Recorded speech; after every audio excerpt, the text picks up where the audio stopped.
Bonjour à tous et bienvenue sur Crypto Signal. Aujourd'hui, on va bien évidemment parler des tarifs. On va parler probablement un petit peu de théorie économique, de ce genre de choses. On va également aller voir que finalement, sur cette news d'hier, le marché a accéléré des prises de liquidité, mais qu'il s'est arrêté sur des zones relativement logiques, que ce soit à la hausse comme pour le moment à la baisse. Donc il nous a fait une raquette de 82 vers 88, finalement vers à partir du 31 mars, et ensuite 88 vers 82, retour à l'envoyeur sur les annonces de droits de douane de notre ami Donald Trump hier. Donc ce qu'on va regarder maintenant, c'est est-ce qu'on peut remonter à 88? Pourquoi ne pas rester finalement dans ce range 82-88? Est-ce que c'est possible? Est-ce que au niveau liquidité ça se tient? Et puis également, on va regarder, encore une fois, pas mal d'idées économiques autour de ce nouvel isolationnisme un peu exacerbé du côté des Américains. Allez, intro.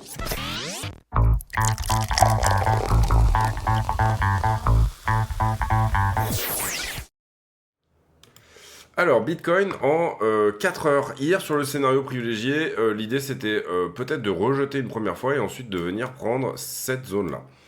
C'est pas ce qu'on a eu. On a eu d'abord en haut et ensuite en bas. Donc, voilà, malheureusement, on n'a pas touché également. Moi, j'avais vraiment plutôt ces zones-là comme idée en TP sur notre trade. À nouveau, bon, c'est aussi parce qu'on avait déjà pris des profits sur cette zone-là. Donc, du coup, c'était un peu une redite si jamais on l'avait refait à nouveau. En tout cas, on voit que 88 a très bien rejeté. Globalement, pas mal de gens s'accordent à dire qu'il y a eu une petite manipulation de marché ici, au sens où il y a un article qui est sorti sur le Wall Street Journal qui laissait peut-être un petit peu entendre que les droits de douane ne seraient que de 10% pour tout le monde, et c'est tout, en plus des 25 sur les voitures, etc. Et puis après, quand Trump arrive et qu'il nous fait son discours, il nous montre le fameux tableau, et là, le marché, en quelques minutes, réagit assez fortement. Ça, pourquoi pas? Moi, j'ai vu l'article, je me suis pas fait avoir. J'ai pas vu non plus sur Twitter, comment dire, que ça disait, regarde, c'est 10%, c'est 10%, et j'étais devant les écrans à ce moment-là. Donc j'y crois moyen. Mais manipulation de marché, oui, bien sûr, c'est plus... Le marché est allé là où il devait aller, en ce qui me concerne, juste avant le discours, et ensuite il est allé là où il devait aller à la suite du discours. Donc le marché n'a pas acheté l'idée que c'était déjà pricé, en tout cas. Et vous voyez qu'il a... Enfin, si, le marché a acheté l'idée que c'était déjà repricé, que c'était déjà pricé au 31 mars, d'accord? Et que ce rallye-là, finalement un petit peu d'optimisme, juste avant cette nouvelle du Liberation Day, en fait, finalement, n'avait pas lieu d'être et qu'on était de retour à l'envoyeur. Le problème, c'est qu'on fait ça en 4 minutes. Vous comprenez ici qu'on laisse pas rentrer beaucoup de shorts et globalement, si je vais regarder ne serait-ce que même là une semaine, là, on est sur Ether, mais globalement, on va la regarder ici. On n'a pas beaucoup de liquidité intermédiaire qui a eu le temps de rentrer là-dessus. Ça se fait encore une fois en quelques minutes. Ici, déjà, une bougie égale 5 minutes. Vous le voyez, voilà, globalement, en une petite heure, les choses déjà, nettoient bien beaucoup, de manière bien abrupte. Grosso modo, je rafraîchis ici parce qu'on voit qu'il manque un tout petit peu l'action de prix. BTC au port d'une boîte de liquidité entre 81 et 78. Que pour le moment, il n'attaque pas. Donc il est sur support certes, on va voir comment cette boîte se défend. Il n'y a pas trop de doute qu'on risque de la traverser. Et en revanche, Ethereum, lui, a pris sa liquidité. Vous voyez, sur Ethereum, c'est extrêmement propre, sur la One Week en tout cas. On vient chercher la zone haute de la heatmap qui est la plus chaude. On fait le reversal et on vient tout de suite chercher la zone qui est la plus chaude en bas. Donc sur Ethereum, on peut peut-être dire que, sauf énorme mouvement au niveau des longues là ici à l'heure actuelle sur Ethereum. Après c'est ce qu'on dit depuis un certain moment qu'il y a un coup à jouer sur Ethereum, mais malheureusement il fait des nouveaux plus bas. Ether BTC fait des nouveaux plus bas également, mais vous voyez qu'en termes de liquidité, Ethereum il est plutôt en sell-off au spot, mais c'est en termes de liquidité il a même nettoyé ça 3 mois, d'accord? Donc on est vraiment ici sur cette idée potentielle qu'Ether peut retourner au 2170, mais malheureusement, il y a une forme de pression vendeuse dessus. Il y a un peu du FUD sur Ethereum, qui fait qu'à chaque fois, il est très fébrile, d'accord? Donc voilà pour BTC USD. L'idée ici, je trouve, en tout cas, c'est possible, tout comme c'est possible qu'on fasse autre chose, mais c'est soit on tient ce niveau, auquel cas c'est retour à 88, soit on le perd, auquel cas c'est nouveau plus bas, et à ce moment-là, on peut reporter le range au point de cassure en bas, c'est-à-dire globalement cette idée qu'on va à 75, d'accord? Prise de cette boîte de liquidité là, elle ne se défend pas, ceci, cela, voilà. Donc soit on continue à se balader en crabe, 88, 82, 88 à nouveau. Soit on perd littéralement la structure, et finalement, qu'est-ce qu'on a vu là? Eh bien, c'est, pour faire assez simple, ici une A, une B de retracement, c'était celle d'hier, et on aurait une C, bon, qui déjà est quasiment à sa target, hein, vous voyez ici 81, et pourquoi pas en étendu ici, qui viennent, comment dire, prendre plus bas. J'aurais bien vu quand même BTC retester le biseau précédent, retester cette chose-là. Il l'a pas fait, d'accord. C'est pas exclu non plus hein, que finalement, en fait, on se retrouve dans cette idée de le faire autour des 88, d'accord. Bon, voilà, pour moi, en tout cas, plus cette idée, voilà, soit on se balade en crabe, soit on perd le range, c'est globalement ce à quoi va répondre BTC dans les prochaines heures. On va sur Ether Bitcoin tout de suite, parce qu'on a pas mal de pain sur la planche. Ether Bitcoin qui nous fait un nouveau plus bas à nouveau. Impulsion, correction, est-ce qu'on fait la même impulsion? C'est-à-dire, est-ce qu'on va beaucoup plus bas? Sous-entendu 0,17, 0,18, ou alors est-ce que ici on commence à temporiser un petit peu, casser la distrib et essayer de temporiser pendant un certain temps entre 0,21 et 0,22. Pour le moment, vous voyez que c'est très distributif, encore une fois, hein, c'est toujours un peu la même chose sur Ethereum, c'est-à-dire que il n'arrive pas à être force de proposition au niveau d'un quelconque momentum haussier, d'accord. C'est très distributif de ce côté-là. On a un petit quelque chose, je pense, enfin je trouve en tout cas, au niveau cassure de trend ici, mais on n'a pas d'impulsivité ou quoi que ce soit. Il y a eu un petit short squeeze, je crois que c'était dans cette zone-là, mais voilà, globalement, c'est pas méchant. Et du coup, on retrouve Ether avec un nouveau plus bas, 1785 actuellement, et il a fait un plus bas, alors là c'est un peu chargé, j'en suis désolé, on va aller sur le minute pour voir, hop, il a fait un plus bas autour des 1747. Petite figure de retournement, vous le voyez ici en triangle rectangle en une minute, et puis derrière il vient chercher sa target, donc pour le moment on va attendre de voir comment se fait la suite. Globalement sur Ethereum, ce que je peux voir c'est que il est venu dévier sous son niveau 1 heure qui pour le moment propose une réaction quand même, c'est-à-dire tiens, d'accord. Globalement celui-ci, d'accord. Il n'a pas... Alors là, ça, c'est pas un niveau 1 heure, il est d'une mauvaise couleur, veuillez m'en excuser. Il a pris son low local, ce que j'appelle le low local, en gros, c'est ici, ce qui s'était passé là. Donc ça, on peut l'enlever, on sait qu'on est passé sous la structure. Maintenant, il n'y a pas eu de violence dans ce passage, c'est-à-dire... Bon, après, voilà, c'est aussi quelque chose qu'il faut bien rappeler. Ce low-là, vous voyez, on est en 4 heures là, mais globalement, avait laissé peu de temps aux longueurs pour rentrer. Donc le fait qu'on vienne chercher sous la structure, on vient plutôt chercher, je dirais, du stop loss, hein, des gens qui étaient rentrés, qui disaient bon bah là je sors, que chercher réellement des liquidations, puisque il n'y a pas eu, à part être dans le carnet d'ordre avant que ça rentre ici et sur ce niveau-là, globalement je dirais plutôt même sur le 1 heure qui est là, il y avait pas grand monde, c'était quand même une mèche, voilà, c'était une mèche très, très puissante. Grosso modo, on vient plutôt prendre ce qu'il y avait là-dedans. Et ce que je vous ai mis là, c'est plus ou moins un très très vieux... C'est plus un 1 minute en fait, même nécessairement. C'est globalement un plus bas qui était auparavant dans la structure ici. C'est-à-dire que globalement, ici on est en 4 heures, mais globalement, ce que je vous avais mis, le 1 heure là, qu'on regarde, hein, qui est plus ou moins celui qui tient en fait, et trouve en fait quelque chose dans cette zone-là. Vous voyez que c'est à la fois l'attaque d'une vallée, mais également c'est un niveau. C'est un niveau où on avait temporisé et on avait bien accumulé sur cette zone. Donc il y a des gars ici en octobre 2023 qui avaient acheté la zone assez fortement, et voire même jusqu'à repousser le prix ici. Ici, c'est vraiment la fin de cette zone, quoi, hein, d'accord. Donc 1742, s'il est ouvert. Alors déjà, si on perd 1776 en 1 heure, il n'y a aucun problème pour dire que c'est pas bien du tout. Ce sera au retour sur 1674. Et on a un beau niveau pour le coup à 1500, d'accord. C'est ces deux niveaux-là désormais qu'il faut regarder. Pour le moment, le 1 heure tient et la vallée tient. Donc on va voir si ça tient vraiment, d'accord.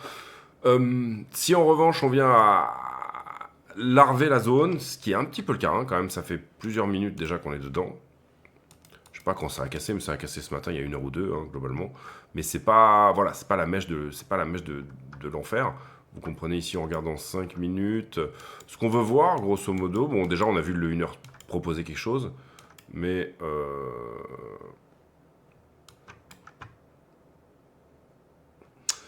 Ce qu'on va voir, c'est quelque chose de beaucoup plus sharp, comme ceci.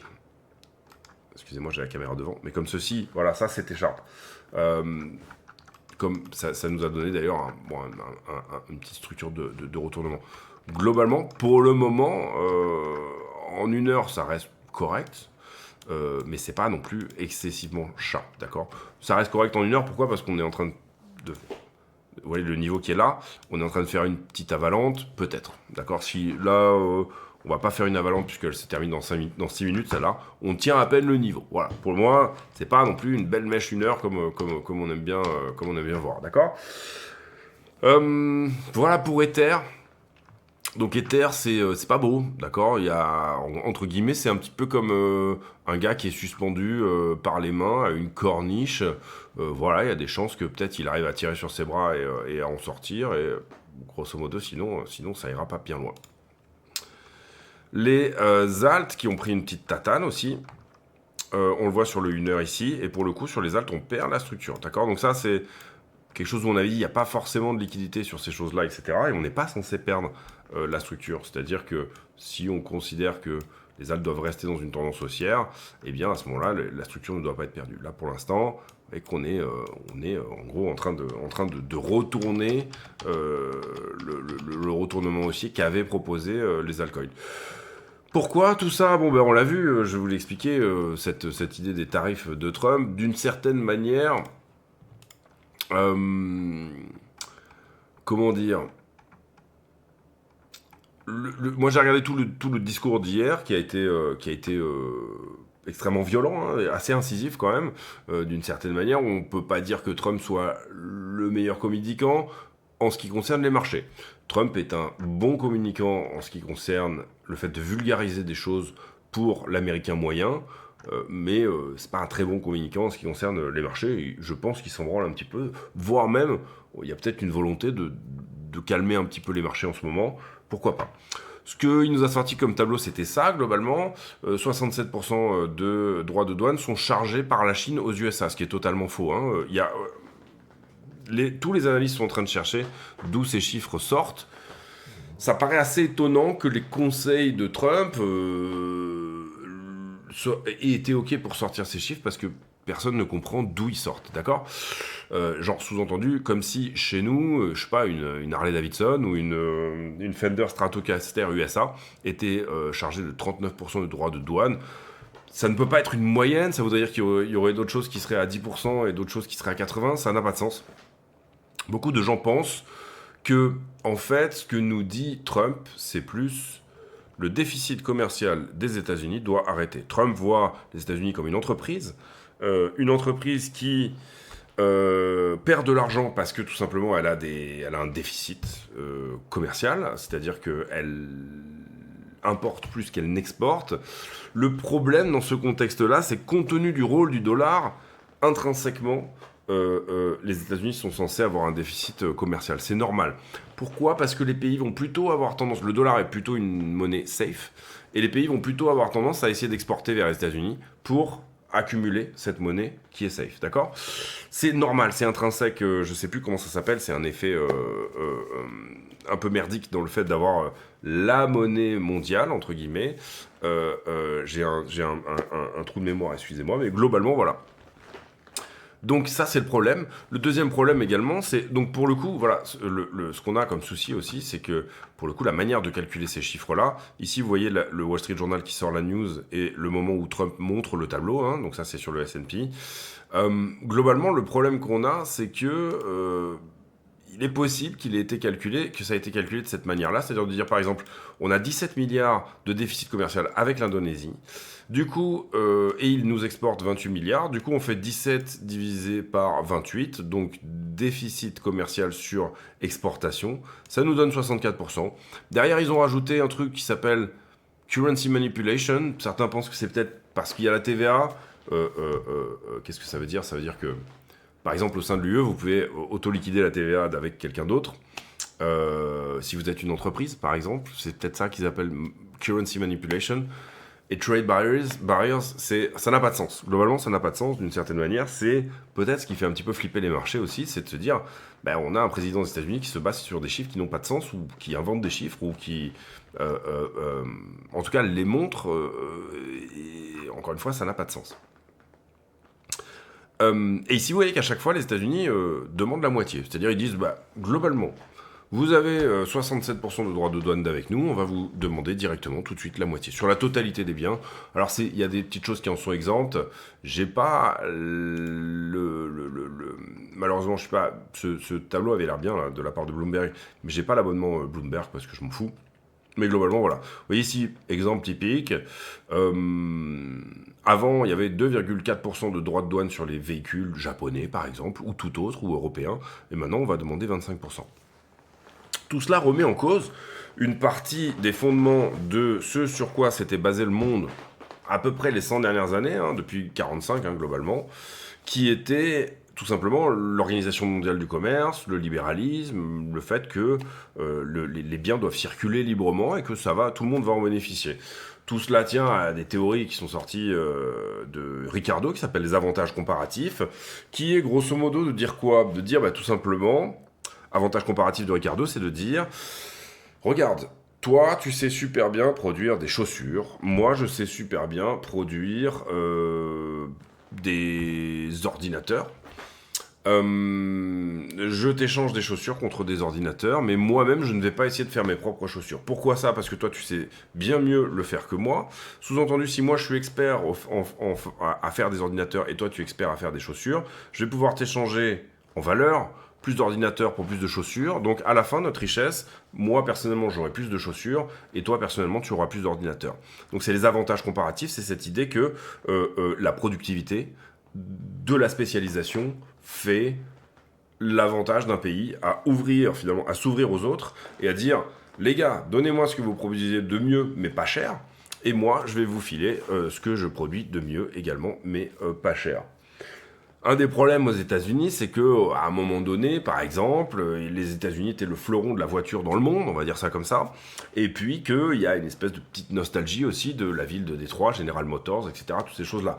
À un moment donné, en fait, finalement, les Japonais produisent des voitures sous licence, des voitures américaines, ils commencent à être plus ou moins bons, par exemple. Je prends un exemple, vraiment, ils commencent à être plus ou moins bons, il y a des transferts de technologie qui se font, par exemple, je sais pas moi, General Motors donne des licences à certaines, après-guerre, certaines possibilités sont faites après-guerre, des prêts sont faits, etc. Et après-guerre, donc du coup, bien sûr, le Japon se met à produire des voitures qui sont fantastiques, à savoir les Toyota et compagnie. Ce faisant, en plus, il y a cette idée aussi dans les avantages comparatifs de Fordisme, hein, justement, un petit peu des pays. C'est-à-dire, je me spécialise. Le Fordisme, c'est quoi? C'est pas moi qui vais construire une voiture en entier, c'est la voiture qui va bouger, et moi, je vais mettre tout le temps le même boulon au même endroit, c'est typiquement, je spécialise l'humain. Là, en gros, on spécialise les pays. Ok, on fait vraiment très très simple. Et globalement, Trump est en train de remettre un petit peu ça en cause, au sens où il dit, bah regardez, maintenant les Japonais font des voitures qui plus chères que nous, ils ne veulent pas, entre guillemets, des voitures américaines. Si désormais Toyota veut vendre des voitures aux États-Unis, ils vont devoir produire aux États-Unis, d'accord? Sinon, les voitures seront taxées de 25%. Donc, grosso modo, voilà un petit peu l'idée. Réindustrialiser un pays, revenir un petit peu sur les anciens temps. Les anciens temps, à savoir cette idée que finalement, avant, il y avait des bagnoles qui étaient faites aux États-Unis, il y a eu une forme de déclin industriel aux États-Unis et que ça n'a pas lieu d'être puisque les Américains sont géniaux, etc., etc. Le problème que ça risque de faire, c'est que déjà, il va falloir de la main-d'œuvre pour faire tout ça, bien sûr. Donc, probablement, effectivement, un plein emploi, etc., toutes ces choses-là. Le problème que ça risque de faire, c'est que aux États-Unis, tout le monde ne veut pas nécessairement bosser à l'usine. Et à l'inverse, vous comprenez ici tous les problèmes que ça impose. C'est-à-dire, imaginons, pour que Nike doit faire ses godasses dans le Michigan, je doute que ça revienne au même prix de sortir une chaussure made in America plutôt que de sortir une chaussure made in Vietnam ou made in China. En parlant des chaussures, justement, un des autres soucis que ça pose, et c'est peut-être pour ça, et je vais essayer d'aller vite quand même sur l'idée, mais un des soucis que ça pose, c'est que par exemple, si vous dites à la Chine, j'en ai marre que tu fasses mes Nike et que tu me les exportes finalement, donc qu'elles soient produites chez toi et réexportées chez moi, mais si une partie de la valeur va chez Nike, en soi, il y a quand même production en Chine. Et ben à l'époque, les États-Unis avaient dit ça, ils avaient dit droit de douane sur les choses qui sont produites en Chine, tous les biens manufacturés en Chine. C'était ce qui s'était passé quand il y avait eu les premiers 20% sous le premier mandat de Trump. Et en gros, qu'est-ce qu'avait fait Nike? Elle avait délocalisé chez les sous-traitants au Vietnam. Et derrière un déficit commercial qui avait lieu avec la Chine, s'est retrouvé tout simplement juste décalé au Vietnam. Donc, c'est peut-être pour ça, il y a certaines personnes qui pensent, dont moi, que la manière de calcul ici se retrouve en fonction, non pas des tarifs effectivement évoqués par les autres, ça c'est de la tambouille politicienne, mais peut-être plutôt simplement cette idée qu'on a un déficit commercial avec vous, et en fait finalement les tarifs, ce qu'ils appellent les tarifs réciproques, sont plutôt vous allez payer le fait qu'on ait un déficit commercial. Vous n'importez pas suffisamment américain, donc vous allez le payer. Le risque ici, c'est un manque de dollars dans le monde, d'une certaine manière. Le risque aussi, c'est bien sûr une inflation aux US, qui voudrait dire qu'on réaugmente les taux. Voilà, tout un tas de choses. Aujourd'hui, on voit aussi que ça emmerde un peu Trump, cette idée que ce soit Powell qui ait la main sur les taux. Et on voit aussi qu'il y a des tas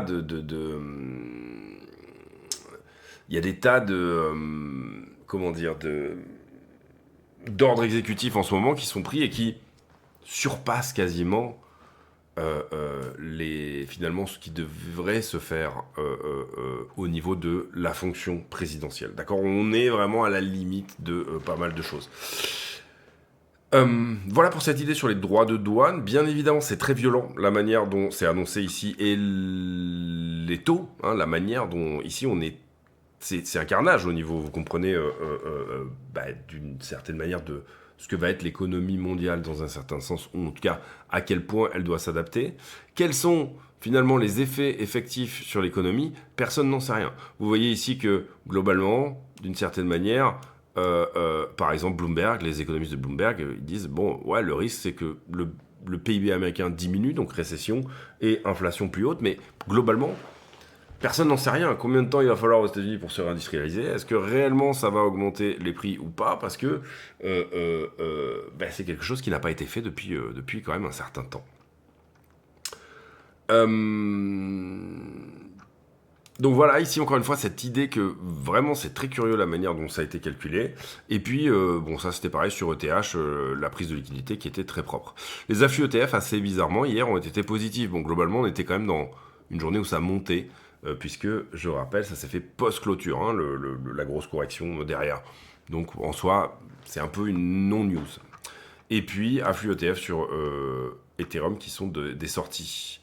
Effectivement, plus grosse bougie d'inflow depuis 2 mois, certes, mais globalement, plutôt une journée où l'optimisme était de masse. Ici, source très peu fiable, donc du coup, on passe. Je l'ai quand même remis. Et puis là, voilà, ce que je vous parle des avantages comparatifs de Ricardo, ici, c'est assez marrant de voir finalement tous les mecs un peu de gauche qui, juste pour critiquer Trump, il faut comprendre que Trump est isolationniste de fait. Globalement, les républicains sont plutôt à la base isolationnistes mais interventionnistes sur leur propre sol. Globalement, c'est un peu ça l'idée.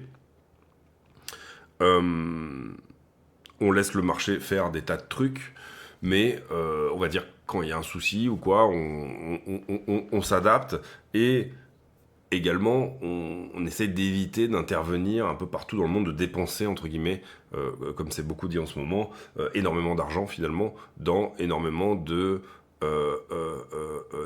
travail d'intelligence et de travail militaire, puisque c'est ça que considèrent les Américains, c'est qu'à un moment donné, vous le voyez sur tout ce qui est USAID, etc., toutes ces choses-là, en fait, on arrive à un tipping point où ça coûte plus cher aux Américains de maintenir leur hégémonie et leur thalassocratie, donc ce côté un peu... parce que en fait, les États-Unis sont capables de se projeter sur la mer très rapidement un peu partout, et ça coûte un pognon monstre. Et leur travail d'intelligence, ça leur coûte plus cher de payer pour être premier que finalement ce qui paierait en étant... Enfin, en tout cas, c'est de l'avis de Trump. Que ce qu'ils paieraient en étant juste deuxième et en laissant les choses se faire, c'est-à-dire leur marché fonctionner, et que peut-être que c'est la fin dans l'Empire, elle se trouve là-dedans. Elle se trouve dans cette idée de, à un moment donné, payer trop cher pour garder la première place, d'accord? Voilà un peu l'idée. Globalement, on reviendra, je pense, sur le reste. N'hésitez pas à mettre un like. Je vous rappelle que tous les bénéfices de la chaîne sont reversés à Mécénat Chirurgie Cardiaque, que ça soit affiliation, enfin, globalement, à peu près tout ce qui sort. Et donc, les affiliations, vous avez tous les liens en description de la vidéo. Wall Street Journal, quoi savoir à propos des derniers tarifs? On s'en fout un peu. Ici, 53% de chance d'une récession économique aux États-Unis. Ben ça, c'est sur Polymarket, je pense. JP Morgan qui dit « Attention, l'or n'est pas le digital gold dont on parle, puisqu'il est sous pression et que, globalement... alors, l'or a bien corrigé aujourd'hui, donc du coup, c'est un bon tissu de conneries. Et ici, Bitcoin, 83 000, on est plutôt même à 82. Les tarifs qui font très très mal aux stocks, hein, on regardera le S&P tout à l'heure, mais il y a eu une très très belle claque sur le S&P. Et voilà, effectivement, Emergency National, etc. etc. Est-ce qu'on est aux confins ou au début d'une correction plus majeure? C'est possible, étant donné que le marché est dans la peur. Personnellement, moi, je trouve que c'est des très bons endroits pour acheter, parce que c'est des choses qui sont, pour moi, extrêmement narratives, mais dont on ne sait pas exactement quels seront réellement les effets. En tout cas, voilà, rapport ADP, on en a parlé hier. Aujourd'hui, on est jeudi. Il y a les jobless claims. Qui peuvent nous donner une petite tendance aussi. S'ils sont sortis, 219 au lieu de 228. Voilà, inscription au chômage qui sont dans les clous. PMI n'est pas encore sorti. Il sortira ce soir, demain. Relativité à nouveau, si vous en manquiez, vous en aurez. Avec, bien sûr, ce rapport sur l'emploi. Qui pourrait, pour le coup, si jamais il est dans les clous ou plus ou moins bon, eh bien nous ramener sur des zones peut-être plus clémentes. NFP, ce sera demain à 13h30. Maintenant qu'on a changé d'heure, je suis un petit peu perdu. Je pense que ça fait 14h30 ici. Attendez, je m'en pose une seconde. Donc voilà, taux de chômage aux États-Unis, j'en ai parlé hier, donc voilà, n'hésitez pas à aller revoir la vidéo d'hier si jamais vous avez des doutes là-dessus. Donc la news c'est fait, on va regarder la liquidité, ensuite on ira faire la conclusion de cette vidéo. 556 millions de liquidés hier, 345 en long, 210 en short. Ether a liquidé plus de short que de long, étonnant, tiens. Oui, pardon, c'était sur la dernière, alors je me suis trompé. Ether a liquidé plus de longues avec 77 contre 30 et Bitcoin a liquidé plus de short avec 105 contre 76. Normal, Ether a fait un nouveau plus bas. La map est très verte, donc on a liquidé beaucoup de longues, on l'a vu sur la correction des altcoins, tout ça semble somme toute plutôt logique. 280 millions de liquidités, pile poil la moitié, on est vraiment dans la logique pure et simple. Des points à l'achat qui ont été touchés à la vente, des points à la vente qui ont été touchés, des points à l'achat qui ont été très touchés mais très peu. On est globalement dans une zone où revenir à 88 ne demanderait pas trop d'efforts, en tout cas en ce qui concerne le carnet d'ordre au spot. Derrière, au niveau des liquidations, vous voyez qu'on est venu prendre des endroits très simples. Le 2 pixels qui était ici, 88 500. Tac, celui qui est là, celui qui est là. Ensuite, globalement, ici, je trouve que ça va plutôt pas mal ensemble, donc on va laisser comme ça. J'avais du short ici, mais il a été squeezé, donc pas de souci. Derrière, j'ai un marché qui est plutôt en train de descendre, alors que le funding descend, mais plus légèrement. En tout cas, là, on a quand même cette impression que... il n'y a pas de proportion, si vous voulez, entre là où on est là et là où on est là. Donc globalement, j'aurais tendance à dire que ça dégage, et que par contre, on est légèrement longué sous la structure. C'est pas incroyable au sens où, là, on a déjà fait une partie du taf, mais voilà, on se rappelle quand même que c'est le cas. Donc peut-être que BTC se dirigerait potentiellement vers ce point-là. On n'est pas passé sous cette structure-là. Je parle ici des 81 180. On n'a pas pris ce 2 pixels. On est en train de charger en plus ici un peu la structure. Est-ce que ça serait pas l'idée? Et là, vous voyez que le point est très petit à 80. On va sauver ça, on va garder dans cette idée. Peut-être que la correction, entre guillemets, peut vouloir aller dériver sous 81 1800 et on essaiera de chercher des niveaux sur lesquels éventuellement ça peut être le cas. Globalement, on voit que sur la semaine, c'est plutôt pile poil 80 qui pourrait être intéressant. On a peut-être des choses à 80 800 aussi sur la One Week. Ethereum, sur la une semaine qui a été très propre hier. Hop là, on est sur la 3 mois. Veuillez m'en excuser.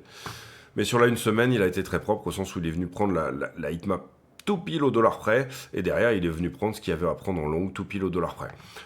C'est encourageant le fait qu'on commence à avoir de la liquidité intermédiaire, parce que sinon vous comprenez qu'on n'avait rien pour faire la jonction avec 1965 en ce qui concerne Ethereum. Ça commence un petit peu à se former au niveau liquidité weekly dedans. Donc attention, c'est-à-dire que ça manque beaucoup. Pour faire la jonction, ça va être difficile. Comprenez qu'on a squeezé, il va falloir une news ou quelque chose, ou alors il va falloir monter de manière assez tranquille, remonter ici, retester 83, 84, et construire finalement cet endroit où il n'y a pas eu le temps de rentrer pour les shorts, puisque on a liquidé tellement vite que pour le coup, on n'a pas laissé le temps finalement. Tu ne m'as pas laissé le temps, cette fameuse chanson. Ici, on voit aussi, très joli au niveau de cette zone où il y avait un petit peu de valeur à prendre. Bam, on vient la chercher. Et on voit aussi que il y a du short, effectivement, à squeezer. Certes, mais c'est pas des grosses bulles. Vous voyez, en général, on a plutôt tendance à venir chercher les grosses bulles. Et puis, voilà, d'une certaine manière. Je retourne sur le prix. Je fais la conclusion de cette vidéo sur de la petite UT, comme d'habitude. Alors, en ce qui me concerne... j'aime bien ce genre de moment où tout est sombre, tout est difficile, tout est compliqué, où voilà, tout semble être perdu, il y a ce genre de grosses news, etc. Je vois pas nécessairement l'annonce de Trump comme un signe noir, en tout cas, pas tel quel, voilà. Par contre... le marché n'aime pas l'incertitude et donc du coup je comprends que ça soit extrêmement vendeur, surtout vu comment ça nous a été expliqué. Alors les ordres exécutifs ont été pris derrière, ils nous ont dit bon ça va commencer au 5 avril pour tel truc, ça va se passer comme ça, etc. Mais cette espèce de gouvernement du tweet actuel, il va pas sans dire que le marché est pas totalement fan. Grosso modo, là où Ether a fait un peu le boulot,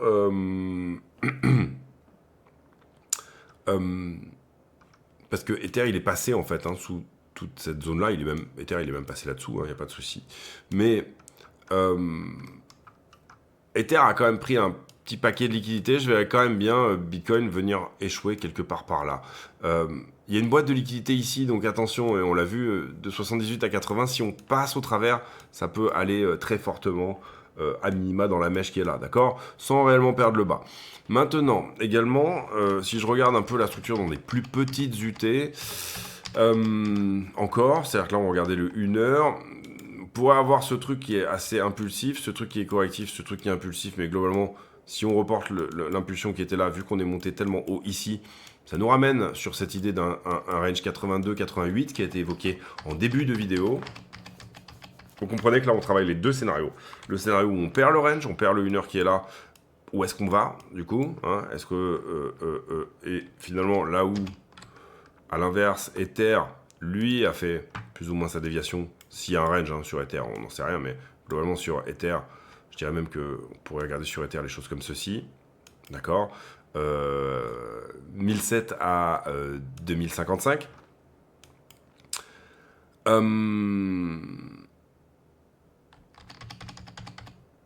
Donc 82-88, et là pour le moment, le 88 de BTC correspond plus, si jamais il ne se reprend pas, à 1920 et des bananes sur Ethereum. Grosso modo, pourquoi pas. Derrière, on a quand même ce truc impulsif aussi, correction peut-être là-dedans, et derrière impulsion supplémentaire, donc même idée plutôt d'aller en dessous. La structure dans la petite UT est quand même plutôt en train de nous dire je pulse vers le bas et je me reprends très légèrement vers le haut. Vous voyez ici qu'on peut imaginer des targets autour des 77-78 déjà, c'est-à-dire la prise de cette boîte de liquidité qui est là-dedans. Sur la une semaine, on ne la voit plus, cette boîte de liquidité, mais en un mois, elle est encore là. Donc globalement, là où Ether, encore une fois, et on a aussi, alors pour le coup, c'est plus trop une épaule-tête-épaule, puisque on est monté jusque-là, hein, donc on est monté à la hauteur de l'épaule, mais on a aussi quand même une figure de retournement là-dedans, qui serait de dire, je viens chercher la même chose que mon range. Donc pareil, la zone des 75 ici est tout à fait possible. Grosso modo, voilà comment je vois les choses. Si on tient ce 1 heure, tenir sur 1 heure, vous comprenez que ça veut dire qu'on peut dévier dessous. Hein. C'est une mèche à ce moment-là. Si on voit une mèche, pour moi, c'est ultra bull. C'est-à-dire, j'ai quand même pris la liquidité qu'il y avait là-dessous, sous ces 3 points, peut-être même celui-ci. Et je ne m'installe pas dessous, je suis instantanément racheté dans le carnet d'ordre. Et en fait, on se sert de la liquidité des longueurs qui est perdue, hein, ceux qui sont liquidés. Pourquoi? Pour engranger du contrat. C'est-à-dire que là, on a une grosse institution qui est acheteuse sur la zone pour pouvoir engranger du contrat. Donc ça serait le top. C'est-à-dire, j'ai une mèche là-dedans, et là, pour moi, on retourne à 88 sans trop de soucis, et peut-être même au-dessus.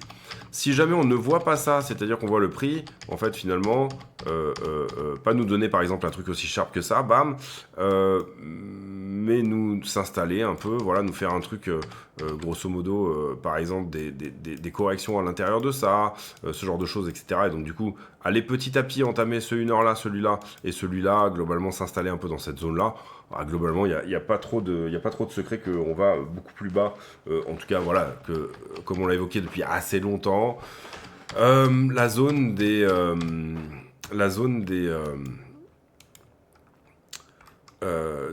67 à 73 est visée. Et globalement, l'idée ici aussi, c'est de se dire, bon, est-ce que ça, c'est une correction à plat? C'est-à-dire, c'est un range duquel je rentre par le haut, donc je sortirai peut-être par le bas, d'accord? Donc, grosso modo, hein, pour faire simple, en fait, finalement, excusez-moi. Donc, du coup, voilà un peu cette idée. Bon, ben, comprenez bien que si on sort de ce range en le voyant comme un range par le bas, ça veut dire qu'on reste un petit peu dans cet élargissement pour une nouvelle vague à nouveau, c'est-à-dire que la rotation partielle de cette... puisque là, on est dans un élargissement comme ceci, je ne vais pas la répéter 50 000 fois, mais globalement, 1, 2, 3, 4, et on a une 5 qui n'a pas touché en bas, d'accord? Donc, est-ce qu'on n'aurait pas larvé la 4, en fait, finalement, que... pardon, est-ce que la 5 ne se ferait pas en 3 temps, c'est-à-dire 1, 2 et 3, et là, du coup, 67, globalement, la zone là, et ensuite, on vient casser. La manière dont on consolide ici... Pour moi, en tout cas, après, ça ne reste que mon avis, hein, mais n'est pas impulsive. Ça, c'est impulsif, ça, c'est correctif, d'accord? Maintenant, la question, c'est quand ça s'arrête, c'est toujours pareil. Voilà, pour moi, on n'a pas trouvé le top de ce marché. Quand vous avez quelque chose d'impulsif, ça ressemble parfois à rien, hein, on est d'accord, mais... Alors, vous m'en voudrez pas, mais effectivement, là, par exemple, on avait quelque chose qui avait l'air plutôt correctif, qu'on perd vers le bas. Il n'y a aucun problème avec ça, des fois, ça arrive, il n'y a aucun souci. Ici, un peu la même chose, on a quelque chose qui a l'air correctif, mais qu'on perd effectivement aussi vers le bas. Maintenant, toute proportion gardée, en termes de TF, en tout cas, c'est mon avis, hein, mais... ça, c'est plutôt des tops qui se font vite et qui sont perdus vite. Ça, j'ai l'impression que ça dure un peu plus dans le temps. D'accord? Maintenant, c'est mon avis. Encore une fois, ça n'engage que moi. Et j'ai pas les trucs de top habituels. Grosso modo, vous voyez que ça, c'est à peu près jusque là. Et puis là, bon, c'est à peu près jusqu'au moment où on se retourne hein, finalement. Voilà, ça reste que mon avis, encore une fois, et ça n'engage que moi. Mais pour moi, ce marché n'a pas encore topé. On n'a pas encore eu de phase d'euphorie, voilà, ça reste que mon avis. Donc, pour moi, ceci est une correction. La question, c'est quand elle s'arrête, et elle reste quand même assez violente, suffisamment violente pourquoi pas ne pas s'arrêter tout de suite, d'accord? Question principale étant, est-ce qu'on peut perdre le bas? Pour moi, grosso modo, le contexte s'y prête pas mal, c'est-à-dire... cette fameuse idée des tarifs, etc. Là, en fait, grosso modo, ce que je vous ai expliqué en début de vidéo, ou ce que j'ai mal expliqué plutôt en début de vidéo, c'est que, d'une certaine manière, en 7 jours, le prix devait faire ces deux mouvements-là, d'accord? Alors là, en l'occurrence, je pense, voilà. Pardon, le prix devait faire ces deux mouvements-là. C'était quelque chose qui était dû. Les tarifs ont accéléré. C'est comme si vous mettez fast forward quoi, sur une cassette, c'est juste aller plus vite. Mais voilà, la news catalyse la vitesse, la news catalyse le temps, là où le prix doit aller à certains endroits, logiquement, c'est-à-dire une grosse institution va vouloir acheter dans ce type de boîte et va vouloir vendre dans ce type de boîte parce que c'est là où il y a des liquidations et là où il y a des liquidations, il y a beaucoup de contrats et quand il y a beaucoup de contrats, il y a beaucoup d'argent. Donc une institution ne peut pas faire autrement que d'aller se nourrir finalement des liquidités des uns et des autres. Un market maker également doit racheter ces boîtes parce que par exemple parfois vous avez une cascade de liquidation qui va être très très forte sur Binance et à l'inverse le market maker doit calmer un carnet d'ordre qui est vide, donc du coup il doit acheter, parce que c'est son job de diminuer les spreads entre certains marchés, etc. Donc grosses institutions, on va dire tradeuses, plus market makers, qui sont les institutions qui font le prix sur ces marchés-là, se nourrissent de liquidités et où doivent forcément aller les lourder quelque part. Donc à partir de là, il y a tellement d'argent dans ces grosses institutions-là, on parle tellement de gros portefeuilles que ça reste logique que ça soit eux qui poussent le prix dans un sens ou dans l'autre. Donc c'est la news catalyse, mais le marché trouve quand même assez souvent c'est plus bas dans la liquidité. Ok. Maintenant dire c'est terminé, personnellement je ne sais pas, au sens où pour le moment, je prends l'exemple d'Ethereum, on reste on n'est pas en funding négatif. Vous voyez qu'Ethereum il a fait un plus bas. Il a fait un plus bas ici. C'est pas pour ça que le funding a plongé. Alors, on a eu une belle perte d'open interest, mais et rien par rapport à Bitcoin. Hein. Remarquez, ici en open interest, Bitcoin, il s'est mangé moins 2 milliards en leveragé. Ouais, 2 milliards à peu près. Ether, il y a quelques centaines de millions, pas plus. Hein. 7,58. Ouais, 500 millions. 4 fois moins, d'accord. Donc en ce moment, Ether représente 4 fois moins d'open interest que Bitcoin. Je trouve qu'il est plutôt vendu au spot, que c'est moins un marché de liquidité parce que sinon, grosso modo, on est quand même sur des zones où Ether est sur sa liquidité clairement 6 mois, hein, quasiment. Donc il n'y a plus de trader de position sur Ether en termes de valeur, d'accord. C'est normal, le prix est au plus bas depuis 6 mois, donc c'est logique, d'accord. Là où finalement sur Bitcoin, sur Bitcoin, on n'est pas vraiment dans la même logique au sens où, pour le coup, si je regarde en 6 mois, on a encore de la liquidité en dessous. 64, voilà. Grosso modo, vous voyez les choses comme si Ethereum était à 60 000 $ et moins, hein, mais on est même en dessous hein, là, sur Ethereum, puisqu'il sous-performe BTC depuis plus que 6 mois maintenant. Donc, cette idée-là, foncièrement, elle est de dire, bon, et vous voyez ici que quand même, quand on regarde d'ailleurs la 6 mois, il y a une belle boîte, hein, entre, encore une fois, cette idée d'aller trouver 78, pourquoi pas. Pas forcément pour même se retourner, hein, l'idée d'aller trouver 64 et d'autres boîtes vers le bas, pourquoi pas, d'aller faire comme Ethereum, peut-être qu'Ethereum est en avance sur Bitcoin, parce qu'Ethereum est plus risqué, c'est possible. La question étant, quand est-ce qu'on casse cette trend, parce que ces shorts-là, on va probablement les prendre à un moment, puisque la structure n'a pas topé, comme je vous l'ai montré, par rapport à 2021-2022, en laissant quand même relativement peu de monde sortir, et ce, dans une euphorie, hein, c'est ça que je veux dire aussi, hein, c'est-à-dire que... pardon. Alors, il est possible de dire, à l'élection de Trump, on était dans une euphorie totale. Maintenant, il n'y avait pas grand monde, il n'y avait pas plus de retail que ça, on aurait surtout à ce moment-là embarqué beaucoup d'institutions, et donc relativement attrapé, entre guillemets, des institutions. Et grosso modo, qu'est-ce que je voulais dire dans ce cadre-là? Oui, voilà, ça c'est Sharp, d'accord. Et ça laisse peu de temps à peu de monde de rentrer sur la longueur. Donc effectivement, derrière, les recoupements haussiers sont plus compliqués. Ensuite, là c'était typiquement... Le monde entier était en train de shorter, là. Vraiment, on avait des fournis qui étaient excessivement négatifs, etc.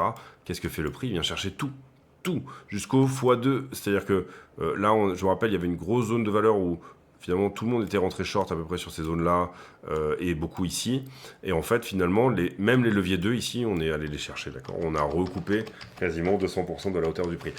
C'est pas la question intrinsèque, la question intrinsèque étant est-ce qu'on va aller sous ce range ou pas? Franchement, je crois pas. Mais par contre, on voit sur la 6 mois que ça, c'est joli quand même à venir chercher. On voit aussi que on tape au carreau petit à petit. On n'arrive vraiment pas à s'affranchir de cette trend. Il y a eu un faux départ hier, hein, vous l'avez compris, ici, au niveau de cette trend. S'il n'y avait pas eu les annonces qu'il y a eu, vous comprenez qu'ici, ça pétait, mais ça pétait bien. C'était joli, quoi. Ça commençait à prendre forme. Et bien sûr, on voit ici l'importance quand même de réfléchir en termes de liquidité aussi, et pas uniquement en termes de directionnel simplement de je casse une trend, etc. Ce genre de choses, c'est ça l'important aussi, c'est de regarder, de dire dans l'UT c'est pas beau, etc. Donc patience. Personnellement, moi j'adore ces moments où tout le monde dit que c'est la merde. Maintenant, la question c'est quand est-ce qu'on appuie un petit peu sur le champignon pour dire ok on y va. Personnellement au spot en tout cas, moi c'est pas trop mon cas, c'est-à-dire que j'ai investi sur des projets là et là où je l'ai fait, c'est-à-dire Avalanche, etc., je me suis pris une petite tatane pour le moment quand même. Je doute pas que je vais revenir largement à mes points d'achat et faire du profit sur ces trucs là, mais c'est que voilà, un peu refroidi. Et puis sur Ethereum, pour le moment, j'essaye plutôt d'y toucher en trade que d'y toucher au spot, vraiment parce que c'est pas mes zones d'achat du tout. Mes zones d'achat, elles sont bien plus bas. Mais je dirais que voilà, pour moi, on n'a pas trouvé encore le top sur ce marché. Je peux me tromper aussi, encore une fois. C'est très agressif quand même. On voit notamment sur ce type de mouvement, par exemple, typiquement. Maintenant, il y a quand même ici cette idée que on retrace à chaque fois. Voilà, que la manière de faire est plutôt comme si on préparait quelque chose. Alors c'est encore une fois que mon avis, mais qu'à chaque fois on vienne chercher les longues et qu'on préparait le mouvement suivant, quoi, hein. Typiquement, bon, en gros, pour faire simple, ça ressemble quand même en partie à ça, hein, typiquement. Pardon. C'est-à-dire quelque chose qui prépare un push plus important, d'accord? Maintenant, encore une fois, je peux me tromper et ça fait partie du job et il n'y a aucun problème avec ça. Voilà, n'hésitez pas à mettre like, etc., toutes ces choses-là. Éventuellement, venir nous rejoindre sur le Discord, le compte Twitter de la chaîne, les liens d'affiliation, etc., tout ce que vous avez. J'ai pour habitude en fin de vidéo de poser une question à la con, c'est-à-dire une question qui n'a rien à voir avec le prix du Bitcoin, mais qui nous permet de converser de choses et d'autres. Et la question du jour sera sur... tiens, les réseaux sociaux. Est-ce que, je vois Twitter là sous mes yeux, est-ce que vous êtes énormément friand? Est-ce que vous êtes un gros consommateur de réseaux sociaux ou pas du tout? Personnellement, c'est pas mon cas. Je déteste ça même. Bon voilà, maintenant, étant donné que la chaîne a quand même besoin ici d'avoir ce type de support pour relayer un peu de l'info, hein, voilà. On se retrouve demain pour une nouvelle vidéo. D'ici là, portez-vous bien et à très bientôt. C'était mon avis sur les tarifs. Voilà, peut-être un petit peu décousu d'une certaine manière, mais voilà, c'était un petit peu mon avis sur le marché en ce moment. Et également, bien sûr, les droits de douane et où pourrait éventuellement aller la politique de Trump. Je pense qu'on en fera peut-être d'autres plus élaborés, hein, puisque bon, là, c'était pas très préparé. Mais voilà, globalement, on a quand même une idée de base sur tout ça. On se retrouve demain. D'ici là, portez-vous bien. À très bientôt. Ciao, ciao.